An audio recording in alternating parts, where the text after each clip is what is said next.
People say everything dissolved, it didn't. We kept it together and it was bloody hard. And as you said, you were a profitable company even up to that last period.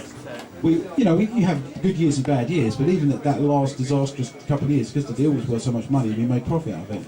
Everyone who worked for us made profit. All the people in our company got cut in the royalties. It's the way we did things. So I said we modelled ourselves on the band, not on a corporate company. I think it's a good model for creative companies to work on, but it's not conventional at all now. For example, we didn't have employees, everyone was a consultant, a contractor, so we could predict how much each game was going to cost us because everyone was paid for the job rather than by time, but everyone was cutting the royalties as well, so they did their work. They might have done, well, they might have thought that they'd earned 6 months money but only earned 5, but then they got royalties which would cover like half a year to a year, so so it worked. And are you still in touch with the people involved in Sensible? Very much so, yeah. I mean, I actually haven't seen Chris for a while. Me and Chris kind of decided at the end of Sensible to kind of go our separate ways because we've been tied at the hip since we were 15 years old and we were now in our mid-30s. So we just kind of decided to leave it because we never argued with each other. We always got on well. And a lot of it, ending the company was ending a relationship with somebody. In a way, that's kind of how it works. It's like a good divorce, if you like. You just decide that's enough. It's like a separation without any argument, just agreeing to go your separate ways. And we hadn't made any mistakes with each other. And all the guys that work for us, yeah, I mean Richard Joseph, we're very close friends of mine. So Richard died a couple of years ago. If you fancy giving to a charity for Richard, I've got a charity page up and running for him at the moment. We're doing okay. Just in fact, yesterday we got over the £1,000 mark. So any money people can give in, if I can give you an address, that'll be really appreciated. Because Richard was fantastic for our industry, not just for Sensible. So Richard was a good friend of mine. Chris Chapman, Stu Cambridge, I see them fairly regularly. We go to the cafe in town sometimes and eat together and talk about stuff. Jules, who was a program mechanical fellow, he's living in Canada now. He emailed me, I think, last week. To tell me that Dominic Diamond's just moved to Canada and here's his new email address. Yeah, I mean a lot of those guys, John Lilly, Mark Ridgewell, they work for us. I'm playing in a band at the moment where I live. They came to one of the gigs I did a while ago. Who else? Most of the people I'm still in touch with from time to time. We've not really lost contact. So.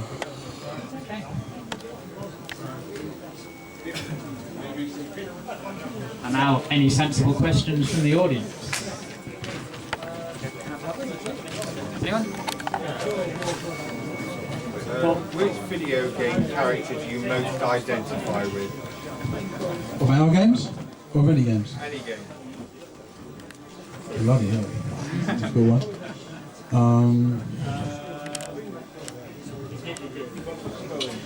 I don't know if I identify with, but I like a guy called Slappy Cromwell in one of the Monkey Island games. And I quite like Stan's shirt. And the way, that's brilliant, the way his shirt doesn't move. And he moves. I love that. I don't identify with it, but I like it. I'm trying to think who I identify with. I like, who do I like? Can I come back to you on that one? Can you have another question? Any more questions? Come on. Nah. Why microprose for the soccer game? Did they offer the best deal, or were they the only choice they offered? There's an interesting story there. John mentioned Zap earlier on. There was actually a few preview screens from the game while it was still called Sensi Soccer. Originally appeared in the back of an issue of Zap, and you literally put out an appeal for a publisher to come forward. Yeah, it's interesting because I'd even forgotten we did that. that's partly why I asked. In that question, the answer would have been because the money was the best, and it was a jump in money. I mean, people probably know what kind of money people are getting now. I can tell you what we got. We got 5,000 for Parallax. We got 8,000 for Whizball. We got 30,000 for Microprose Soccer. We got about 20 for Shooting Up Destruction Kit, 25. So that was quite a jump to the 30. Even Sensible Soccer was 90,000 in advance. It's not huge. You know, I can show you my thing. I'm reminding myself what I had. While John's looking for that, I'll just add, the interesting thing with Microprose Soccer is how Microprose then turned it into one of their products in terms of the box and the presentation. So there's the history of the World Cup in the manual, and there's even a diagram showing you the size of a soccer goal, and a bit about the difference in the rules between the American 6-a-side and the 11-a-side game. So it became a Microprose product with the Microprose name on it. Actually, the real problem with Microprose was they're an American company and they just don't get football. And that is, it's pretty simple. They don't get it. You know, we did the 6-a-side indoors, and I bought my guitar and mic here because we did like a month ago this thing. Did anyone go to Retrovision Oxford? Yeah? So I bought it just in case. And I just remembered I wrote a song. I don't know if I could remember all of it. But I wrote a song for Microprose, like a skiffle, like a when I'm cleaning windows kind of song back then in those days, because we did our one and only sensible stand at a game show with Microprose soccer t-shirts. We wanted to sell the boxes, but we couldn't in the end because we didn't have them manufactured in time. We were a bit naive in those days, and the song was written for that. And actually, Sensible Soccer, the reason it went to Renegade was Virgin offered us the same money, but they wanted to call it Virgin Soccer. So there you go. But this is my funny thing. Does anyone know what this is? You know what this is? Contract. Okay, let me tell you what this is. This is like a few sheets of paper. This thing here, does anyone work on a daily basis in the games industry at the moment? Yeah? This is the game design for Sensible Soccer. That's it, that's the original. I found it by accident today. It's 7 pages. It's actually typed, which is an improvement on some of them, which were handwritten. That's it. Because in those days, people knew we were a reasonably good team. They just trusted us to do the hell we wanted, like you would trust good musicians to make their next album and not fuck up. And that was the kind of level that we had to do. And so that was worth 90,000 to us, these 7 sheets of paper. So we did have a good demo as well, I've got to say. The first game, Sensible Soccer, came about because we had Megalomania, we had our little men, which I just told you we ripped off from Populous anyway. We had our little cavemen and we dressed them up in football kits. And the first time they ever existed, they were running around Megalomania worlds. They weren't on football pitches at all. And then we put them on a football pitch. And the first ever game was Norwich v Sunderland, because I was a Norwich fan. And Jules, who was the camera for the programme, was a Sunderland fan. And we didn't want Liverpool, which was Chris Chapman's team, because they had plain red and we wanted to try the stripes out. So there you go. That was the first ever match.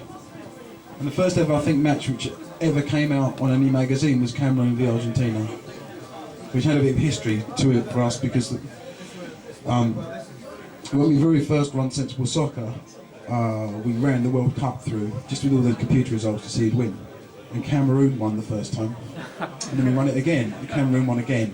And we thought, fuck, the programme doesn't work properly. But then we thought, hang on, and we went down to the bookies and we bet £100 on Cameroon at 500 to 1. I don't even remember the World Cup where they won the opening match 1-0 against Argentina. And then they played England in the quarter-final and they were 2-1 up with 8 minutes to go. And I was not in the least bit patriotic that day. Gary Lineker got 2 fucking penalties. And that cost us 50 grand. As far as I was concerned, which is a bit painful. Of course, I had a couple more matches to go, but they've had Germany in the semi-final instead of Chris Waddle. Infamous moment. It's made Chris Waddle. But yeah, so that was why Cameroon was there, and again it looked great. The black guys, because people didn't even have black players before we did Sensible Soccer. I think we were the first ever game to have black players. International basketball on the Commodore did have black players. It's basketball, and you can't have basketball without as you say, soccer games have. So yeah, I mean it's yeah. Any more questions? Yeah, I know. Jim. What's your take on the current state of football games? I think FIFA is actually slowly improving over the last 5 or 6 years. I hated FIFA soccer with a passion for at least 10 years of my life.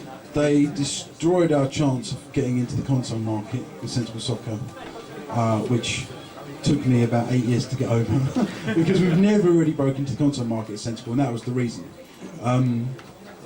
I think that Pro Evolution Soccer's kind of lost its way a bit. It's been dominant, but I think it's got too complicated. I personally haven't played it that much in the last 2 or 3 years at all. But I just keep on tabs on what people say. I think that the